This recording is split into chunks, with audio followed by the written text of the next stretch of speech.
welcome back to another episode of the Right Team Podcast here. I'm your host, David Weaver, and I have a very special guest today, a really good friend of mine, lovely lady, and loved by all, loved by many. Am I right?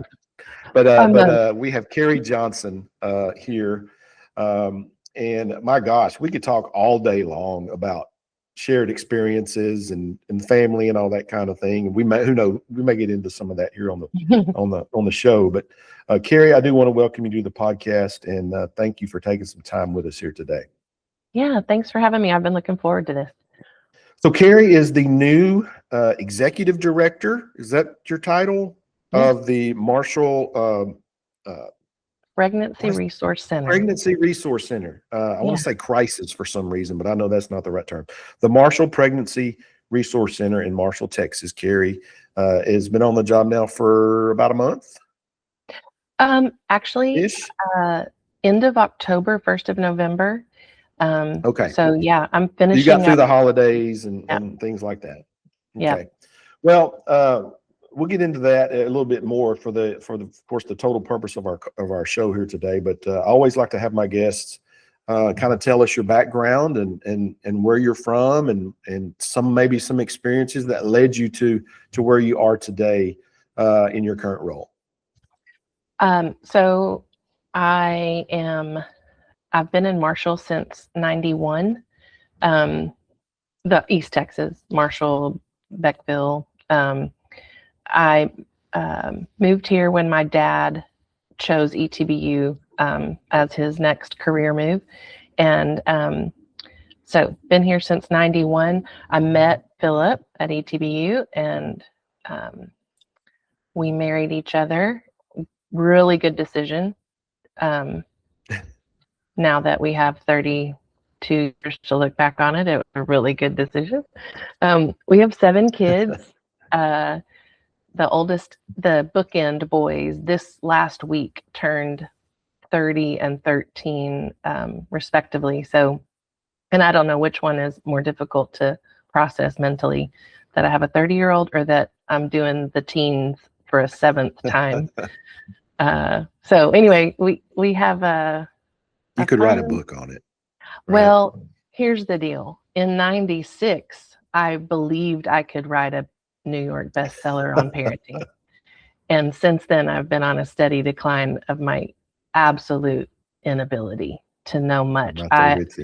When people say, what do I need to know? I need to talk to you. I'm like, pray, and then pray some more, and then pray, and then be humble and put things in the light. And when you're prideful and want things to be hidden, confess and pray, and then try to be humble and put them in the light. It's just so hard. And I guess I thought eventually, maybe at 18, maybe before that, maybe after that, they'll kind of gray out of the spreadsheet. And they don't. They start a new tab and they go find humans and they make humans. And so you have to start the cycle all over again. Yes. So yeah, we have 4 grandkids. My favorite weekend of the month is First Friday because the grandkids come to Grana Camp. And I don't include Pops in the name because he gets all the attention and all the love and affection. And so I call it Grana Camp. They love me. I know they do. But they are not subtle as they dart around me to hug Pops because he's a very fun guy. So 6 of our kids we birthed. Let me just step in here. I'm sorry. When we refer to Pops, we are, of course, talking about Philip, the love of your life, Philip Johnson, who I know everyone knows from all points of the earth, at least. And at some point, I promise you, I'm going to have Philip on the show because he's an interview unto himself. So just FYI, a little bit of a teaser there. When we talk about Pops and Philip, this is who we're talking about. This is the love of his life that we're talking to today. He's so great. I've always said, if I wasn't married to him, I would still want him in my village. Like, he's just great. He's just a great guy. And so, not perfect, but super great, super great. Pretty close. Pretty close. So, yeah, so our after we had 6 kids, we had the opportunity to adopt, and so our youngest is adopted, and I think that it's probably a pretty sizable checkpoint to look back on as like, how did God prepare you for this current ministry, and just the deep dive of philosophy and theology and emotional health and just all of it. It was such a rich experience. Not easy, but rich for sure. I feel like that has positioned my heart and mind to, I've walked the path of an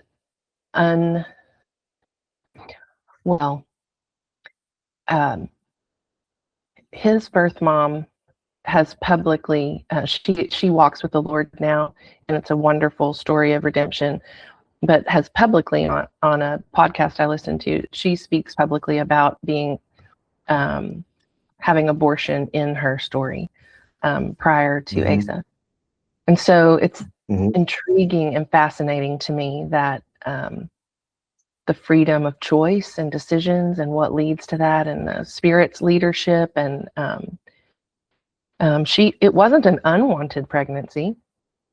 She just was incapable of supporting it, seeing it through. And so it's really complex. And anyway, so it's that was probably my that was 14 years ago when she was pregnant with Asa, and that was probably the Lord opening the door of how about we go into the realm where things are not neat and tidy.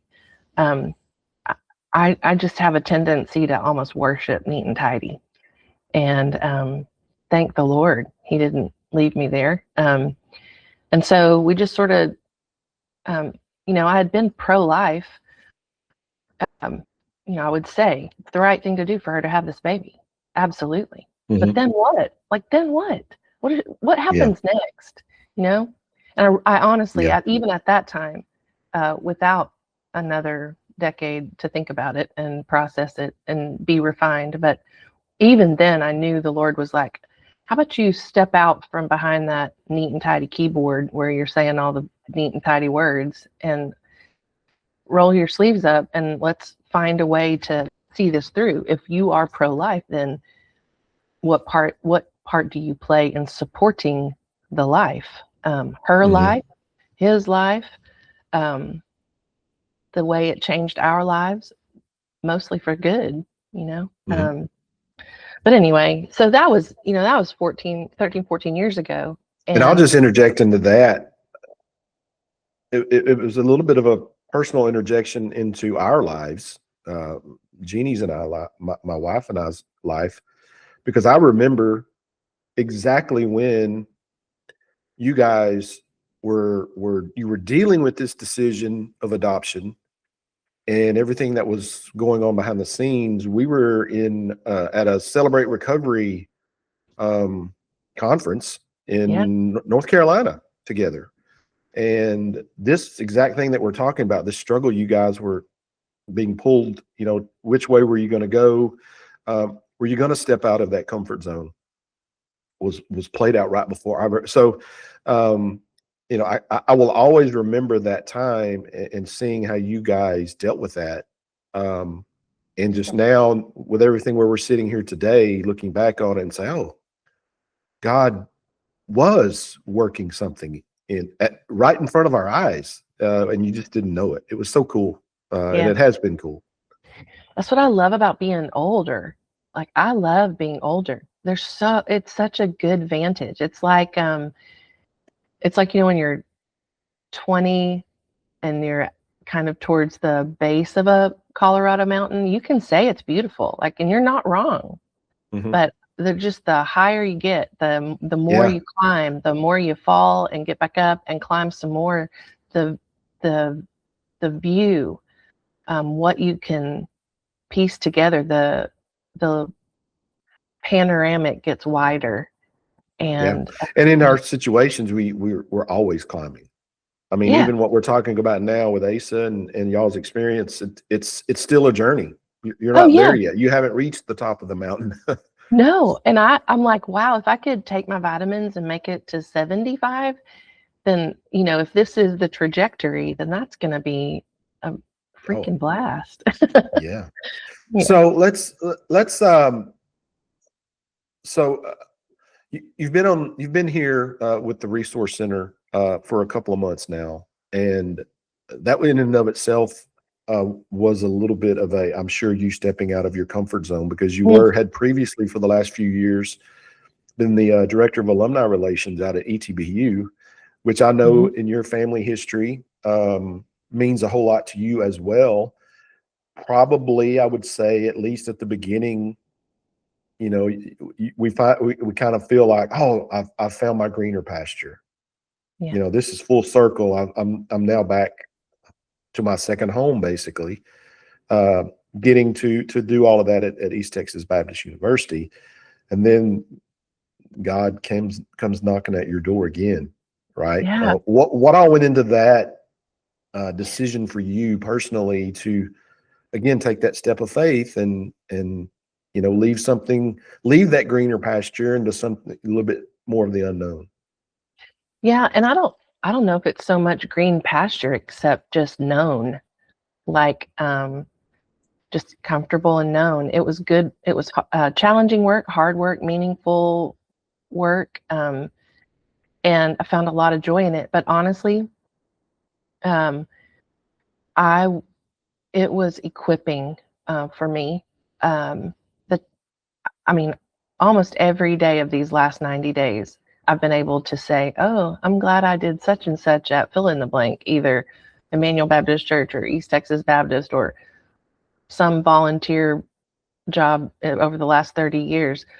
I feel equipped and prepared to do this job that maybe on paper, I've not been I've had director in my title a lot, choir director, alumni director. It is kind of who God, chaos director. It is who God designed me to be. However, this particular space in ministry was very unfamiliar. I had volunteered in maybe 05. So probably 20 years ago, as a young mom, I volunteered, and it did have crisis in the name back then. I'll just tell you the brief history. It was Living Alternatives. They incorporated in 1990.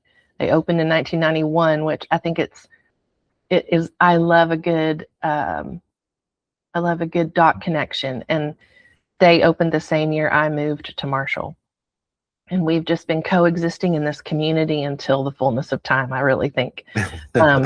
I volunteered. My little children's choir sang at one of their fundraising events, I think in 2010, 2007, something like that. So I've known about it. I've volunteered. I've given. But as you can imagine, it was Living Alternatives. I think crisis was in the title at one point. And so that just speaks to the constant evolution of this ministry. Like, there's always new information, new strategies, and so we don't want to put language to a crisis. If facing something you've never faced before, or you don't know that you have resources for, is a crisis, then most of life is a crisis. Daily, so, yes. So we're just putting the language as, now we do business as Marshall Pregnancy Resource Center. And it's my hope, and I'm trying to frame our identity in our name so that people can refresh and not put the C for crisis. So Marshall Pregnancy Resource Center, we want to be a center where that's lively, with coming and going. And I think the more people you have coming and going out, it diffuses the assumption of why you're there, and kind of dispels some of that stigma. I remember driving up in the summer when this first started. I needed to pick up some paperwork in this ongoing discussion about my potential leadership, and Asa was in the car with me, and I just real chill pull up to the, nobody's parked there. I just pull up and I'm just going to go get some paperwork, and there's a little tiny sign that says Marshall Pregnancy Resource Center. Asa goes, "Are you pregnant?" And I thought, but it was a little seed that I was like, okay, there is stigma, even when you, I mean, there's just stigma. So I would love for it to be a center where lots of people are parked there for lots of different reasons. Lots of people come in, lots of people go out. They leave with better information and more courage and more inspiration and connection than when they got there. I want it to be a resource center. I want us to have valuable resources that we share with our community. And that looks like the classes that we'll offer the second Saturday of every month. We're having a preparing for baby and then a parenting class. They're 9 o'clock, 10 o'clock with coffee and connection in between. I want these, I remember when I was having babies and I was I had firm faith. I was well connected in a church body. I had a pretty okay marriage. And it was hard. It was so isolating and hard. So I want these moms to connect with each other, these parents to connect. Then it is a pregnancy resource center, and that is our lane. And I want, so often we hear, I think I may be pregnant and I am really afraid to talk about this or to let so-and-so know, to have this conversation with fill in the blank.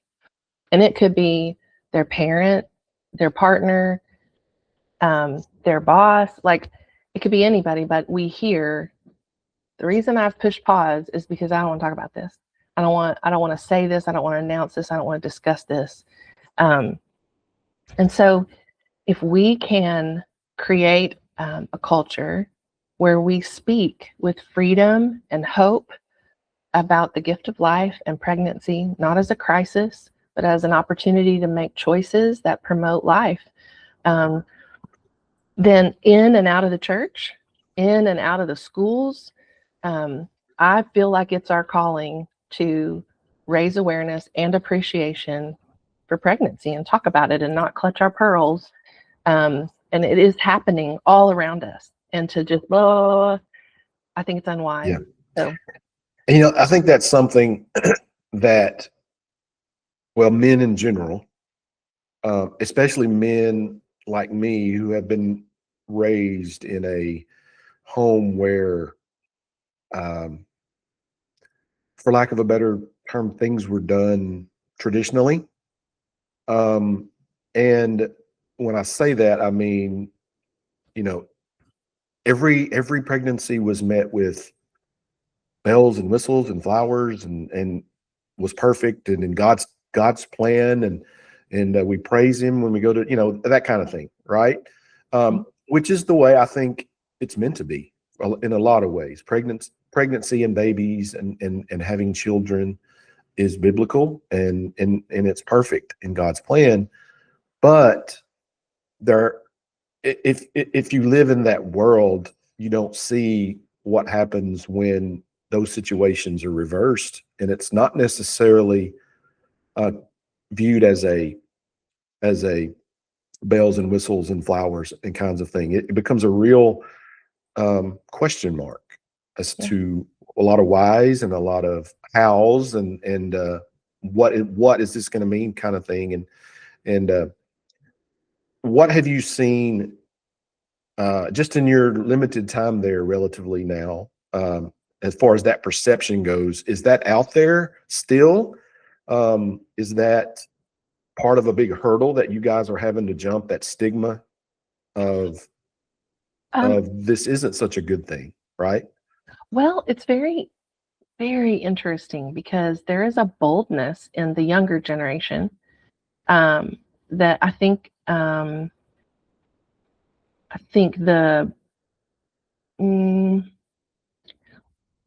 there is just the culture says we're all out here. Sometimes the mess up is not sex.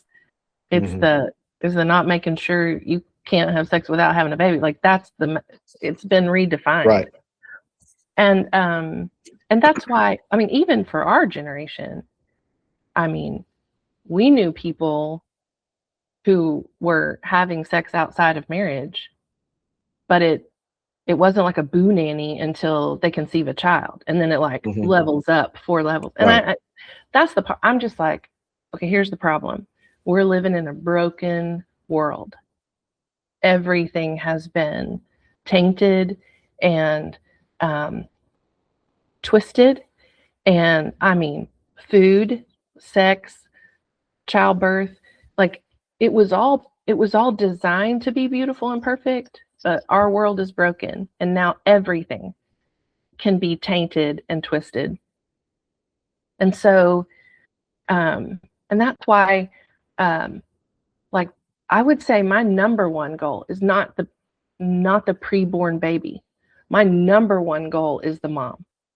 If I can have a conversation, pave a path where it could be revealed to her how deeply she is loved by a creator God, unconditionally, that baby's gonna be fine.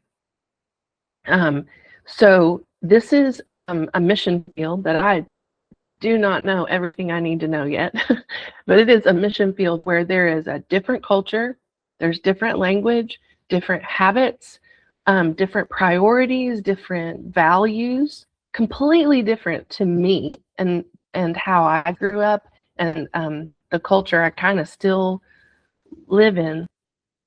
So I have to set all of that aside, and while standing firmly on God's truth, and God's truth is that He has made a way, His ways are good and right and holy, and people sin, and He can redeem all sin. He can redeem it, and He is the one who will need to. And He can bring beauty from ashes. He can bring rejoicing from mourning. He can turn darkness to day. I know He can do that. And a lot of the people we talk to are unaware or have not experienced that in their own life. And I'm not saying everything. Like, don't hear me say that everybody that comes in is absolutely.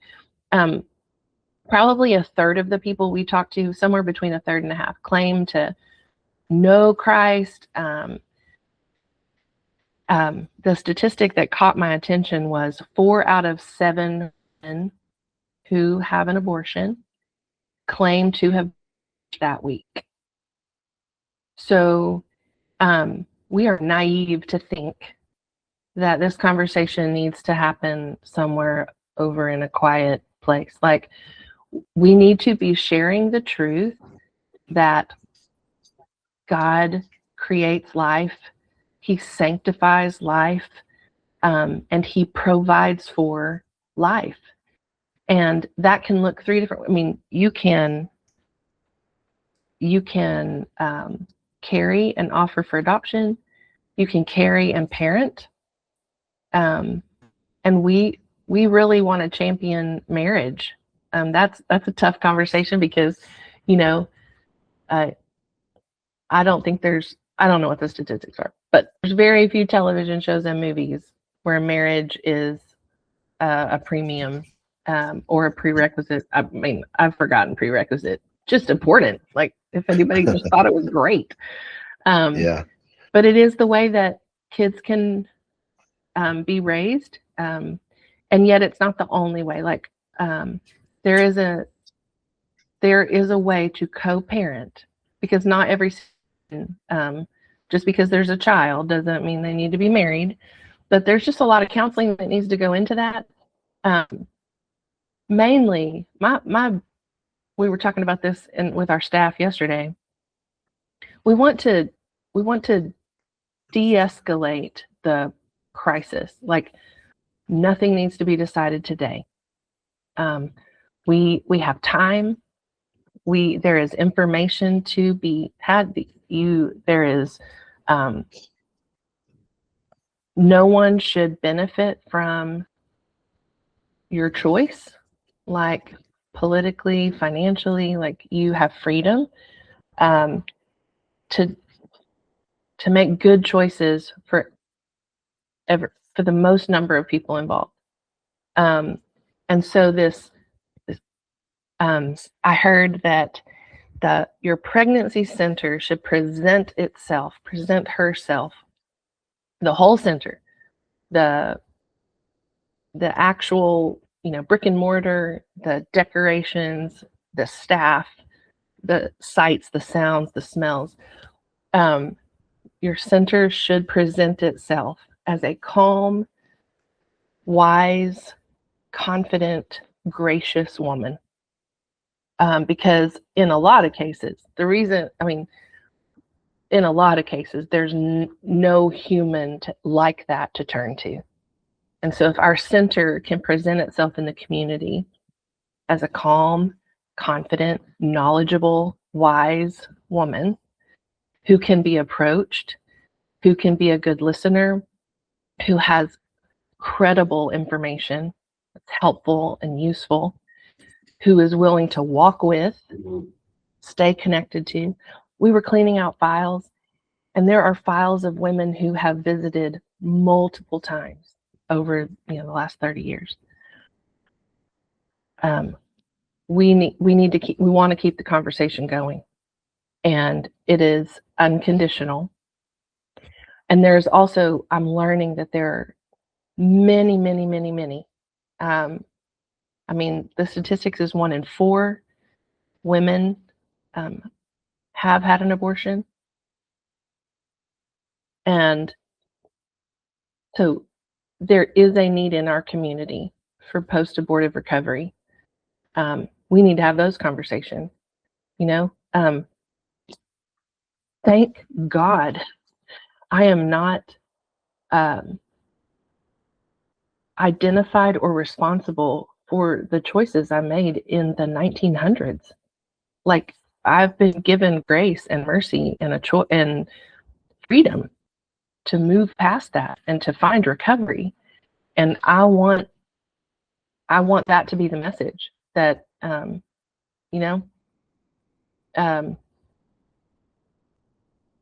because it's not just, there's no way that choosing abortion at one point in your life doesn't have an effect on your emotions, your relationships, your spiritual life.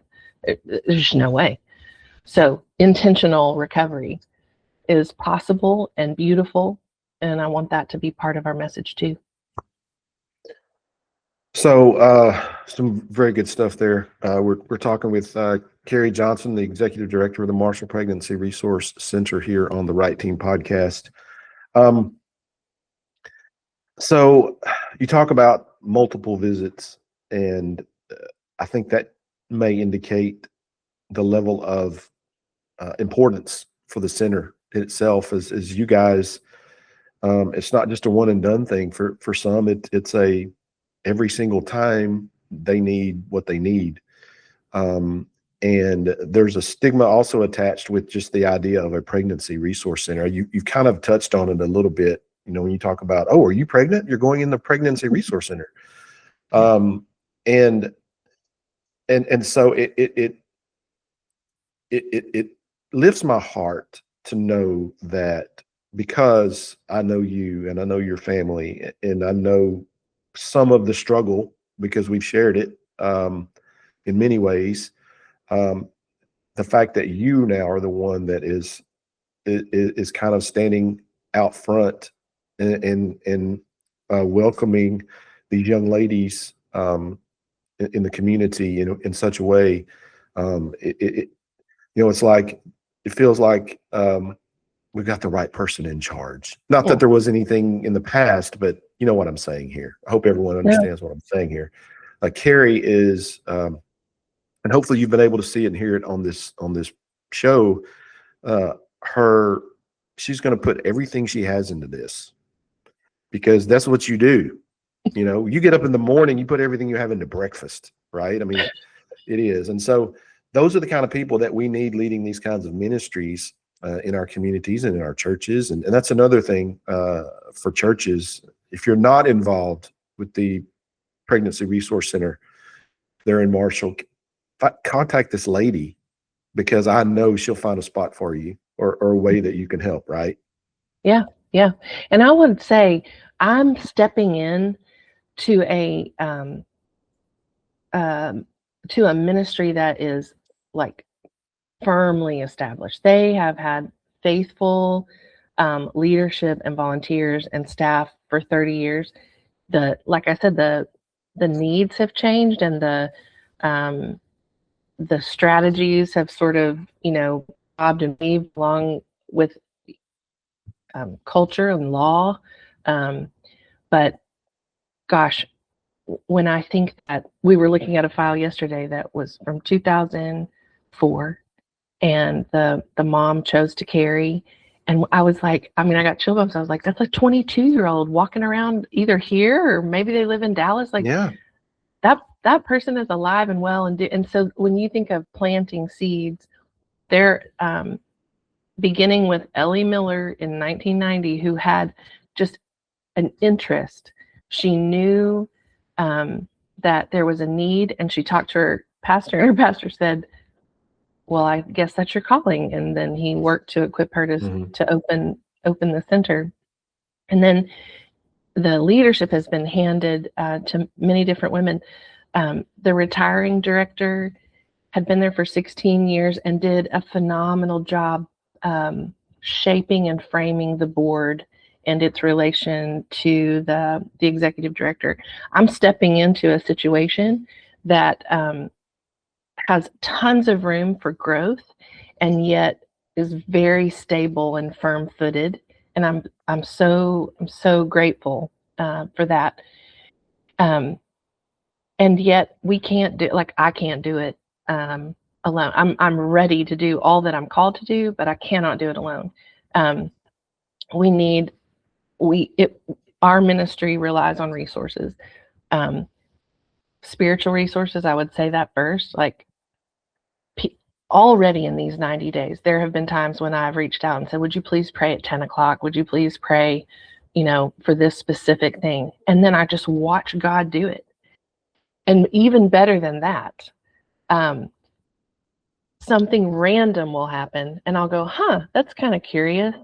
And one day later, I have a need, and it is met by the random thing 24 hours prior. And I'm like, we're not even depending on Cari's prayer life. Like, God is going to do this. So we need spiritual resources.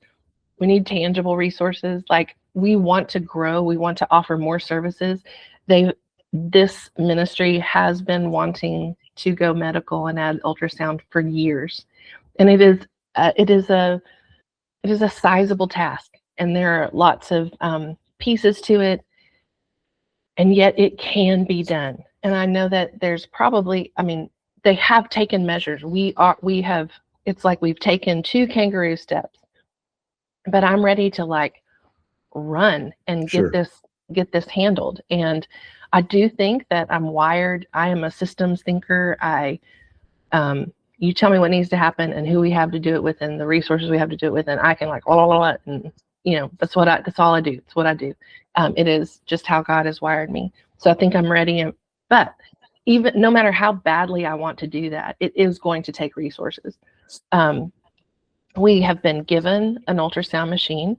It's basically new. It's only been used a few times, and through a grant program, that center got 2 matching ones, and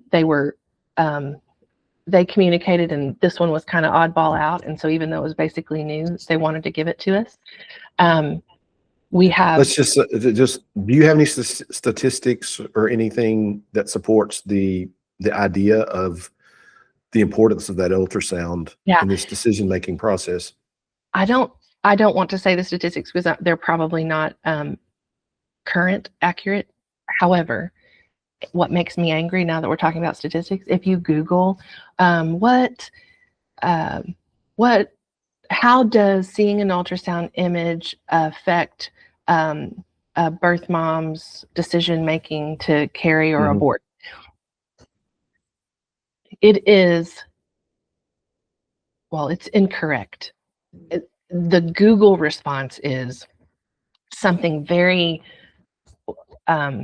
weighted towards it makes no difference, and that is just simply not true. I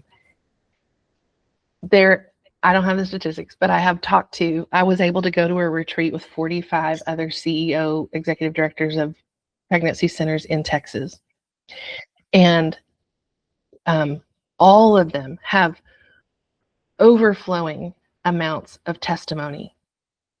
We intend to put a big screen on the TV on the wall, a big screen TV on the wall, because there is something about seeing the heartbeat, confirming the pregnancy. There are medical aspects too. Like, it is very important to confirm that this is not an ectopic pregnancy. There's medical stuff, and I'm not sciencey, so I'm quickly finding people to delegate the sciencey stuff. We have a physician on board. We have nurses on board. We have sonogram techs who have volunteered. The Lord is gathering all the pieces. We just have to see it through. But the statistic that is concerning to me is that for every request we have in Marshall for an appointment for a pregnancy test, confirmation, options counseling, for every one of those that we are able to see through, there is an additional request for ultrasound that we have to refer, and sadly we can't meet their need.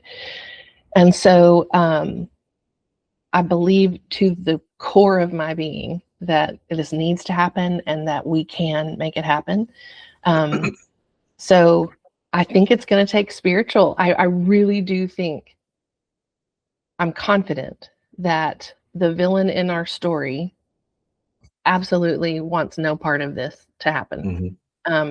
Would love for things to get bogged and tied up and tripped and all the words. But I believe in the one who's writing this story, and I believe that it's not like ultrasound is the magic. However, I mean, I'll say that we are doing ministry now. We have been doing ministry for years. It is not going to solve everything. It is going to enrich the connection, resources, and effectiveness of our conversations. We're speaking very theoretically with these clients when we could be looking at the big screen TV at this moving heartbeat and little feet moving around. Like, that just, it encapsulates the message that we're trying to send. And instead of doing it in theory and like a worksheet and a workbook, we have their physical body projected onto the screen. And so forgive me for not knowing those statistics. But I'm shocked. I'm so shocked. I know. But lots to learn. And again, I've had 4 sonograms personally, right? Not me. I've not had the sonogram, but I've been in the room with my children on the screen, and you feel that instant connection that's there. But and as I've gotten older and kind of take a step back, as you said, we're climbing that mountain. We're trying to get to the top where we can look back and look down on everything from that perspective. I think I've gotten to the point where it's real easy to say, well, God created that little thing inside you, and that's God's child. And that's true, right? But we also have to look, and this is where I'm thankful that you guys come into this, is that God also loves that mother just as much, with the child or not. And the decisions that we make in anything, whether it's a quote unwanted pregnancy or an unplanned pregnancy, or me deciding to get up in the morning and have an argument with my wife, whatever that may be or look like. There's going to be effects from that we don't always get to see the end of that, where that's at.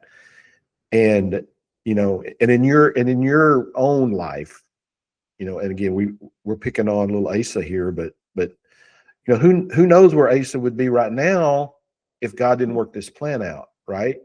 And so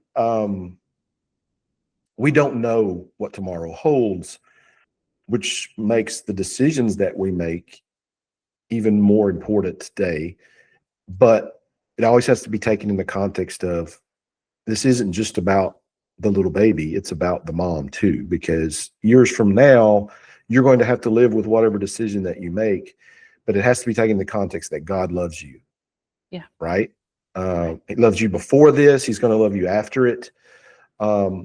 He's going to love all of you, you and your baby. So, I don't know. That's kind of where I've fallen in on this issue, as an old man who doesn't have any stake in the game other than the fact I've been blessed with 4 children of my own and a lovely wife who bore them all, and we've raised them together. And just prayer is so important, but it's also love. You have to. You need the prayer part too, but you also need the love that these ladies can see. And as you know, being a parent, love often equals sacrifice. And that message is applicable preborn. Yes. So a mom, one of the most loving and sacrificial things she can do is give 9 months to carry and nurture, and then allow a family to step in and parent that baby. Yeah, I have a friend. He and his wife have been matched to adopt, and twice, and both times, one time, the first time, the baby actually, the birth mom and the baby passed away in the hospital. I can't describe to you the grief. And I'm just adjacent. I'm just sad. And the next time he and his wife were matched with a birth mom during I think in Texas, they have 48 hours to consider their choices. And even though they had been matched and signed all the papers, she decided to parent. And I mean, that was almost a bigger blow from every side. It's like, I want, like, anybody who's had any experience with fostering, like, the goal is for bio parents to parent if they can. Like, so you want to rejoice in that. Mm-hmm. But then you have this other set of parents that had already committed their heart and resources and to parent this child, and they are grieving the opportunity to do so. And so there are no, I would just say, there are no soundbite, neat and tidy slogan like solutions. There are just not. Like, everything, the more I learn, it feels more and more complex, because there's from every angle. I will say, another thing I'm working on is looping to incorporate men's ministry into the Marshall Pregnancy Resource Center. The statistics say that 89% of women who they ask them, whose opinion matters to you most? And most of them say bio dad, whether they're in a relationship or not. And whether he wants her to terminate or carry. his opinion matters. Wait, it matters more than the parents or the coach or anything. So we would be really naive, if not foolish, to not try to loop them into the conversation. Like, why are they looped out? If their opinion matters. And so I hope in 5 years, the cars parked in the parking lot, are driven by men just as often as they are driven by women. So, yeah. Well, Cari, we're going to go ahead and close it up here. You and I could talk all day about this. As long as you don't want to talk about sports. I have nothing to offer on sports. I know. That's for another part of the podcast. I've got my people for that, right? Okay.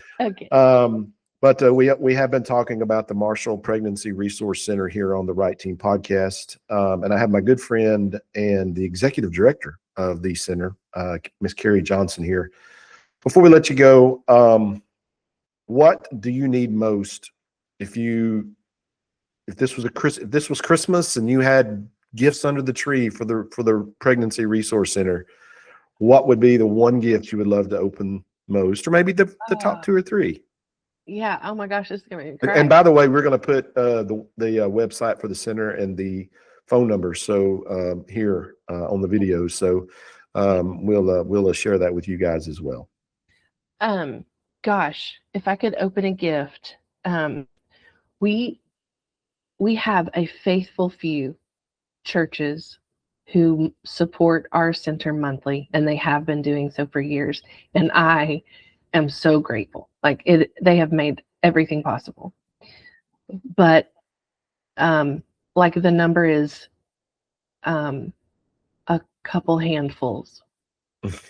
And in 5 counties that don't have access to free pregnancy resources, there's a corridor between Texarkana and Lufkin. We're the only pregnancy center. 5 counties of congregations worshiping regularly. And I think this is something we can all agree on.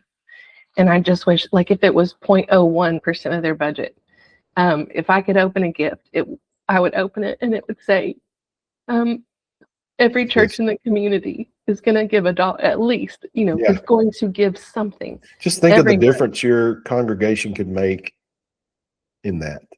Yeah. Right? And I mean, and the difference, and I'm so grateful for the one-time gifts. I really am. They come at these miraculous times and they do amazing things. I love one-time gifts. But there is something very strategically powerful about monthly gifts in that we can plan. We can say, okay, 26 is covered, and we can be good stewards and think way outside the box. And, I talked about being a center. I talked about being a resource center. I talked about being a pregnancy resource center. We are Marshall Pregnancy Resource Center, and I want to serve Marshall, and I want to serve her well. But then I want to expand so that we can serve our sister counties as Marshall. I want to get to the place where we have a mobile ultrasound unit in the future, and we can send it to these counties that don't have access to pregnancy resources. And so, gosh, if I could open a gift and it said that all my brothers and sisters in Christ, it would be money, right? Well, and I mean, if a church is involved, I would hope that there would be a point person who could be aware of the prayer needs, be aware and just kind of chatty Cathy it up in their circle. They know who to talk to. So anyway, just lots of connection, and the Lord will bring us together. But prayer, human resources, tangible resources, and just faith that God's going to continue to do this good thing that He started. I believe He's going to. Okay. For those who are just listening to the audio version of the podcast here, the website for the center is marshallprc.org. And they are open. Cari, correct me if I'm wrong on any of this. I'm taking it right from your website here, but they're open on Tuesdays and Thursdays from 10 a.m. to 1 p.m. You can call. I'm assuming there's a number to call. I'm not seeing it here. Maybe you can share it if there's something that takes place maybe within those or outside those hours. Is there a number that someone can call? Yeah. Or We're working outside those hours. Those are the current hours that we make appointments to see clients. Okay. But we have staff working, throughout the work week, and that Okay. phone rings to my phone and the center phone, and we get voicemails throughout the week. So that's a Okay. great way. And our email is probably the best way, and that's info@marshallprc.org. Okay. All right. Well, again, we want to thank our guest, Ms. Cari Johnson, here for sharing this very vital information to our, not just the Marshall community, but as she said, this 5-county area here in East Texas that we know there's so many out there that need or could use or really is looking for this type of service and ministry. And they just may not know that it exists. And so we want to do everything we can to get the word out about the good things that are going on at the Marshall Pregnancy Resource Center there in Marshall, Texas. Thank you again, Cari, for being our guest here, and let you know how much we appreciate you coming on today. Thank you, David. This was fun. Thank you so much. For Cari, my guest, this is David Weaver, the host of the Right Team Podcast. Thanks again to everyone out there who listens and supports our podcast. Again, as always, until we meet again, keep writing your story.